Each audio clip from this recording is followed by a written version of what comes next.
mutoza Haringingo Francis Christian wasubiye gutoza ikipe ya Rayon Sport yatangaje ko intego ye ari ukwegukana igikombe cya shampiyona kuko inshuro yabaye wa kabiri ari nyinshi kandi zamusigiye ubunararibonye.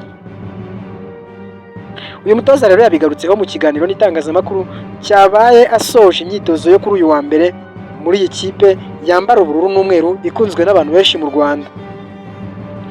Mu kiganiro uyu mutoza yakomeje gusubiramo ijambo intego, bityo abajijwe icyo ashaka kuvuga yagaragaje ko yavugaga kwegukana igikombe cya shampiyona, yuko ariyo ntego mbese. Ati maze igihe muri shampiyona y'u Rwanda, maze kuba uwa kabiri inshuro nyinshi, nkabura igikombe ku munsi wa nyuma.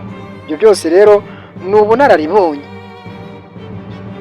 Gutwara igikombe cy'amahoro ni imibare na shampiyona byose ni uko. Nibaza ko ahantu hose naciye hambaye ubunararibonye.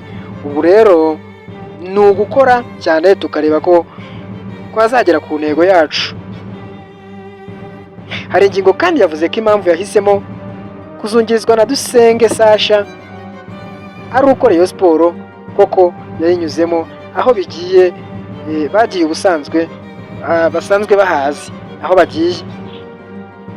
Uyu mutoza yerekeje muri Gikundiro avuye muri Kiyovu Sport ndetse ahagaze neza, ibyo bamwe mu bafana b'urucaca bise ubugambanyi kuko amakipe yombi asanzwe ari amakeba. Haringingo yavuze ko badakwiriye kumwita umugambanyi kuko buri wese aba areba inyungu ze. Yakomeje agira ati mu mupira w'amaguru ntabwo dukwiriye gukoresha ijambo uhemuka. Twe turi abakozi kandi buri muntu areba inyungu ze. Hari igihe cyageze Kiyovu ishaka kunyirukana ariko nirwanyeho, ibintu byongeye kugenda neza.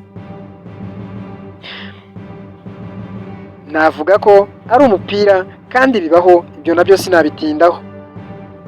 Haringingo rero yasinye amasezerano yo gusoza uyu mwaka w'imikino no kuzakomerezaho utaha. Umukino wa mbere azahura na Gicumbi ku wa gatandatu ku isaha ya 12:00. Akaba ari umukino w'umunsi wa 26 wa shampiyona uzabera kuri Kigali Play Stadium.